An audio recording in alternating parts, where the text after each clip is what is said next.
Starting a functional wellness practice can feel like trying to solve a puzzle with missing pieces. You've got the education, you've got the drive, but how do you actually turn that into a business that runs smoothly and doesn't burn you out? I'm Katie, a functional medicine practitioner.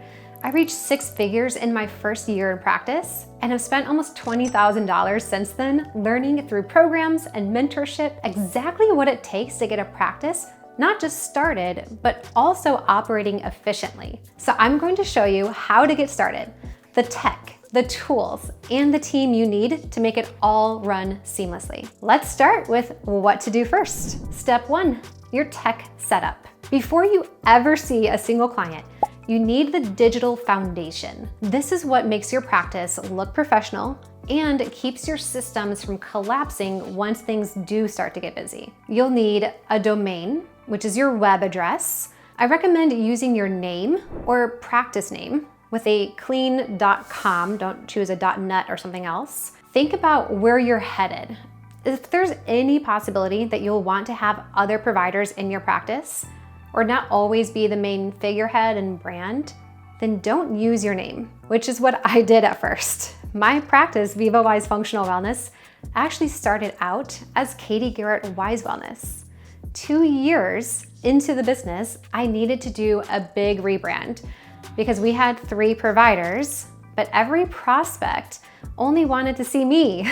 There was no way I was going to cut down on my 3-month wait list and fill my providers' schedules if I had to be the main person being the front and center of my business. If to the rest of the world, the practice was me. So I couldn't use my name for the business. So be thinking about that as you create what your new practice is going to be. You also have to consider web hosting, such as Bluehost, SiteGround, or GoDaddy.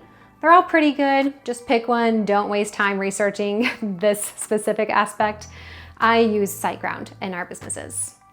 For your website, WordPress is a little scary, but when you purchase Elementor to go with it, editing is a lot easier. I'm somewhat techie and was able to create and keep up my websites myself for the most part.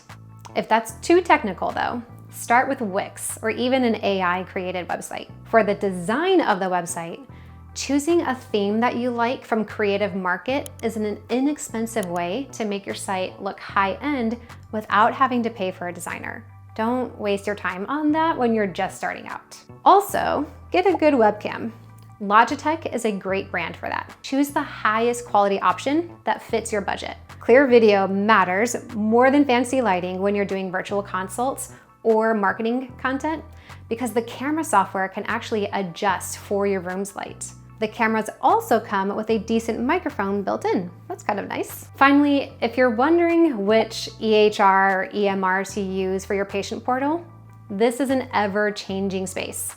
So ask AI what's best right now, according to your unique practice, considering cost, ease of use, features, and the integrations that you want. At this time, many functional practitioners are using Practice Better, Healthy, Biocanic, or Serbo, which is with a C. Step 2, business basics. Now let's make you official, and then we'll discuss what hiring looks like in the next step. First, apply for a tax EIN, which is an employer identification number from the IRS website if you haven't already been practicing somewhere else. It's free, and you'll use it instead of your social security number on all of your business forms. You'll also file with your Secretary of State what your business registration is, which keeps your name and information on file along with the business name and allows you to start receiving customers. It's wise when choosing your business name to look online and also look on social media to ensure that you can easily distinguish yourself. You don't want to tell someone about you and they go and look you up and end up on someone else's practice page. Or you can't create a social media page for your practice because there's no variation that would go along with your name. It's usually legally okay for others to have the name that you want, but just not if you're in the same location. You wouldn't be sharing the same customers. Next, open a business banking account. Never mix business and personal funds. It's one of the simplest ways to stay compliant and protect yourself legally but it also makes bookkeeping a lot easier when you have them separate. Then get general and professional liability insurance. Even if you're fully virtual, this protects you in case something goes wrong, such as a client claim or a data breach. Again, you can ask AI to create a chart of options for you so you can compare the limits, the premium, and features that you want from highly rated companies. Step 3, marketing materials. Now that the structure is in place, you need visibility. We want eyeballs on your practice. For local marketing, create attractive brochures and business cards that match your brand colors and fonts. Keep them clean and clear. You're not trying to put everything that exists about you and your business on there. You want a testimonial, who you serve, and how you serve them. But definitely think about what would be some frequently asked questions and put those answers on the brochure, and include something that makes your practice unique. And you don't need to hire a designer for this because there's so many great templates available in Canva. And Vistaprint is the most popular option for printing your cards and brochures. For your digital presence, set up a Facebook business and Instagram page, because you can always just post to both at the same time, so it's not really more work. And edit your LinkedIn to announce that you just started your business. Or you can create a new business page for it on LinkedIn and then announce that still on your personal page. It's your personal page that really gets a lot of traction. These announcements about starting a new job or starting a new business attract a lot of eyeballs. They're a great way to get people aware. Finally, the most important place to set yourself up online, it's your Google business profile. Not only is this because it's how many will find you by searching, they will also get directions to your location, get your phone number, read reviews, but also because this is becoming a main way that AI will know about you so that it can recommend you to its users that are asking it. These platforms establish credibility. They help clients find you when they search locally. They're like your digital storefront. You don't have to post every day.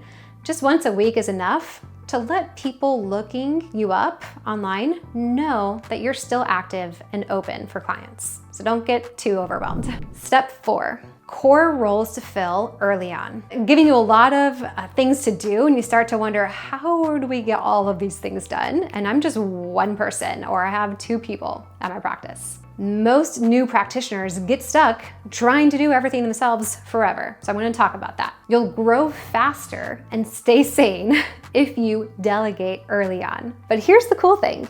Nowadays, delegation doesn't mean onboarding someone. It can mean buying a tech product that does the task for you, or hiring someone from Fiverr or Upwork. So let's talk through the essential roles, starting with a CPA or accountant. This is usually your first hire. You won't need them often, usually every few months, and of course at tax season, but they'll save you thousands by advising on your entity type, deductions, and benefit structure, such as retirement or health insurance. Second is a bookkeeper.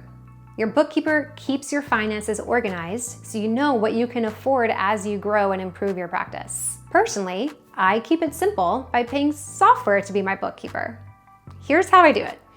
All expenses go through my business checking or credit cards.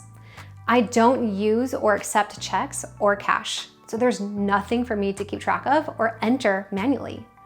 I've used QuickBooks and Zoho Books apps on my phone to categorize transactions weekly with 1 swipe per transaction. It's like scrolling. Whenever I make an online purchase, I put the confirmation email about that purchase in a receipts folder in my inbox. Like if I buy something from Amazon for the business or food for marketing to a referral source, I'm gonna put that email in that inbox, in that folder. Then when I'm categorizing my transactions and it'd be good to upload a receipt, I take a screenshot from that email. That's super easy to find. The whole process takes minutes, and I can do it while waiting in the lobby for an appointment or out on a walk. Another position that is vital is the client care coordinator. This person handles the details that make your clients feel supported. They reply to prospects, answer the phone, manage onboarding, ensure forms are completed, upload labs, handle reschedules, and work your cancellation lists. because you are, if you don't have one already, you're gonna get there. They're your front line, warm, responsive, and reliable. My first 8 months, I did this myself, this role, but as soon as I could, I hired for this position, and it is so worth it. Look for someone with strong communication, organizational, and customer service skills. Medical experience is helpful, but it's not required. And if you really need to, your health coach could double as your client care coordinator. Now, human resources. Every business has HR needs, right? But that doesn't mean you need an HR person right away. You can use software to simplify it. We use Gusto. It manages payroll, benefits, all taxes, city, state, federal, different states, workers' comp, contracts, signed documents, compliance. Over time, your practice manager can handle anything else above and beyond that. So finally, the practice manager. This is your operational backbone. They manage standard operating procedures or systems, referral sources, events, staff morale, and the EHR or EMR, making sure that everything behind the scenes runs smoothly. They need to be detail-oriented and proactive. And in smaller practices, this role can be your client care coordinator if you hire someone that you feel like does have potential and can have growth. And that person can also cover HR and bookkeeping tasks. Other roles that you can contract out for as needed, but you don't really need to hire an employee for, are tech supports, a graphic designer, and once you have traction, I would recommend that it's wise to invest in upgrading your branding. So a designer who can create your logo or update your logo, a social media templates, brochures, a lead magnet to precisely match your energy and mission. When we did ours, we used Brand Better. Also consider a business attorney, as you'll need contracts for employees, contractors, clients as you grow. If you're just starting out, there are affordable DIY templates and also legal memberships that you can use until you have more liability risk. Finally, step 5, build smart, not just fast. A practice grows in stages. In year 1, your goal is not to refine. We all want to be perfect, right? We want to be like, okay, I put this out, it doesn't quite look right. Let me just tweak it and get it better and better. That's not the focus. Your focus is to grow. Take imperfect action to find out what's working and what isn't. Fail forward. Also, keep a running list of what drains you as you do all these different tasks and all these different departments or roles. That list becomes your hiring and delegation plan. For example, if you spend too much time on email or on the phone and you hate it, you need to get a client care coordinator. If your finances are really stressing you out, prioritize a bookkeeper and spend more time with your accountant. Every task that you do several times, if you do it over and over, should be written down as a system. Every system you build makes you more replaceable, which is what creates freedom. And now you can start to really enjoy your practice. And in case you're wondering, I did not figure this all out alone.